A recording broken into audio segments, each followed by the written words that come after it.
안녕하세요. 알찌매입니다. 모두들 설 연휴 잘 보내셨는지요? 설 연휴 동안 읽을 책을 대출하려고 도서관에 왔습니다.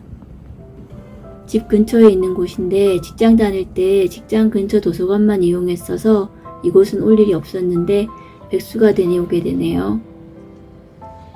층고가 높고 위로는 하늘을 볼 수 있어 개방감이 아주 좋습니다.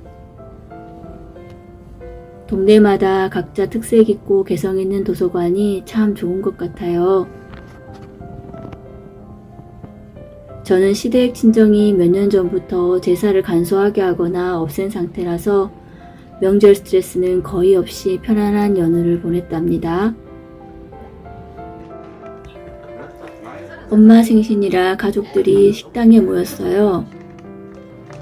아버지가 돌아가시고 혼자 남은 엄마 걱정을 많이 했는데 거의 매일 미사에 나가시고 성당 친구분들과도 잘 지내셔서 얼마나 다행인지 모릅니다.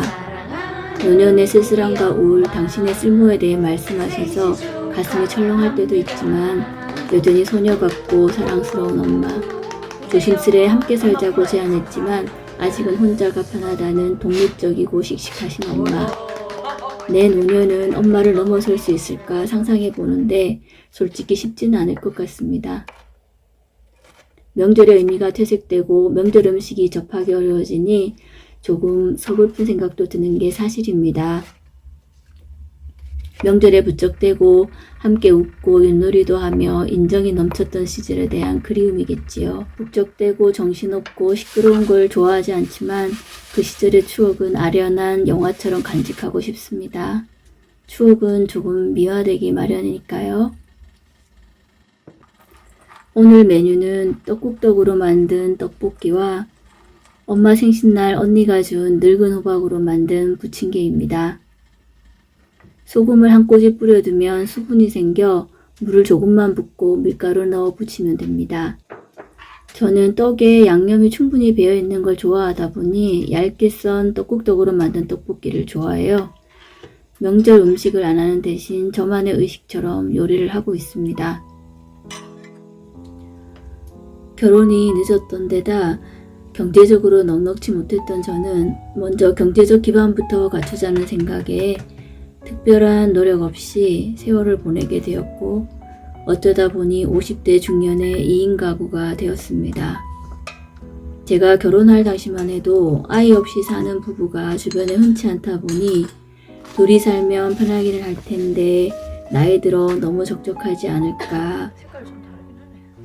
부부를 이어주는 건 자녀인데 권태기가 오면 어떻게 극복할 거야 등등 주변의 우려와 걱정스러운 말을 종종 듣기도 했습니다.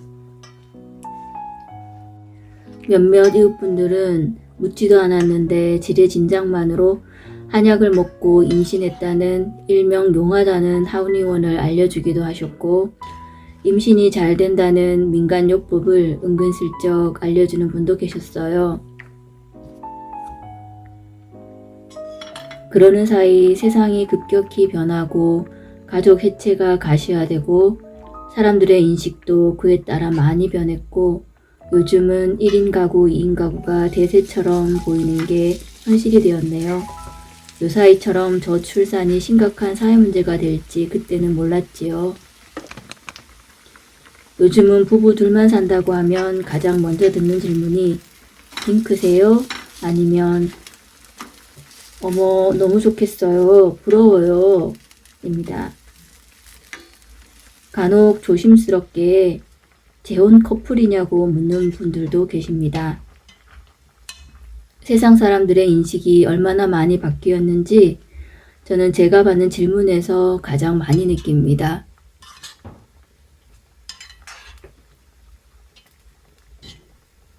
둘만 살아서 부럽다고 하는 분들의 대부분은 자녀 양육에 어려움을 토로하는 경우가 많습니다. 학원에서 학생들을 가르쳐 본 경험으로 봐도 자녀를 양육한다는 것은 세상에서 가장 숭고하고 아름다우며 오로지 참고 인내해야 하는 세상에서 가장 고통스러운 과정이 아닌가 합니다. 자녀가 잘 되면 잘 되는 대로, 잘 안 되면 또 그 이상만큼이나 무한 책임과 고통이 수반되는 고된 과정이 아닌가 합니다. 옛 어른들이 내 아이를 낳고 기르면서 비로소 부모의 마음을 이해하고 진짜 어른이 된다는 말씀이 떠오릅니다. 그런 의미에서 저는 영원한 아이일 수밖에 없을 것 같습니다. 무슨 대단한 철학이 있어 선택한 삶이 아니다 보니 요즘 둘만 사는 삶에 대해 질문을 받을 때면 새삼스레 한 번씩 생각해 봅니다. 아이가 없으니 다른 형태로 보상받거나 눈에 보이는 결실이 있어야 한다는 강박 같은 것이 있었는데 요즘은 그마저도 욕심이라는 생각에 아무런 소득도 없고 발자취도 없는 그런 삶도 나름의 의미가 있을 거라고 그저 지금 있는 자리에서 행복을 만들어가면 그것으로 족하다 생각합니다.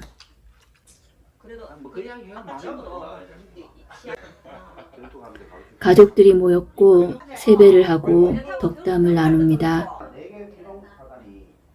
엄마의 정원을 보며 엄마의 상태를 짐작하는 저는 건강하게 자라는 화분들을 보며 조금 안도하게 됩니다.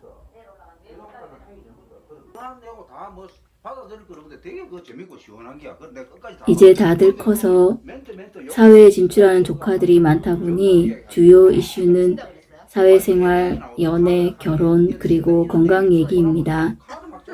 올 5월을 시작으로 조카들의 결혼이 하나씩 차근차근 준비되어 가는 과정을 듣는 것은 흥미롭습니다.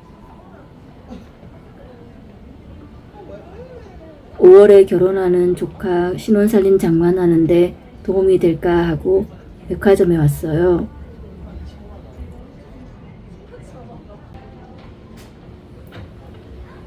사람들이 많이 북적이는 백화점은 아무래도 익숙지가 않습니다. 신혼의 단꿈이라는 말이 옛말처럼 느껴지는 요즘, 현실이라는 벽 앞에 쉽지 않을 수도 있는 결혼 생활을 현명하고 지혜롭게 잘 헤쳐나가길 열렬히 지지하고 응원해 봅니다. 설 연휴가 지나고 다시 일상으로 돌아온 날입니다. 저는 여전히 책을 읽고 경제성과는 거리가 먼 필사도 해보고 있습니다. 돈이 많지 않아도 욕심을 내려놓으면 할 수 있는 것들이 은근히 많다는 것을 알게 되었습니다. 내게 주어진 인생이라는 장이 조금이라도 나아지기 위해 쉬지 않고 노력하는 것과 내 그릇을 알고 순응하는 삶이 결코 다르지 않다는 걸 깨닫게 되는 요즘입니다. 오늘도 긴 얘기 들어주셔서 감사합니다.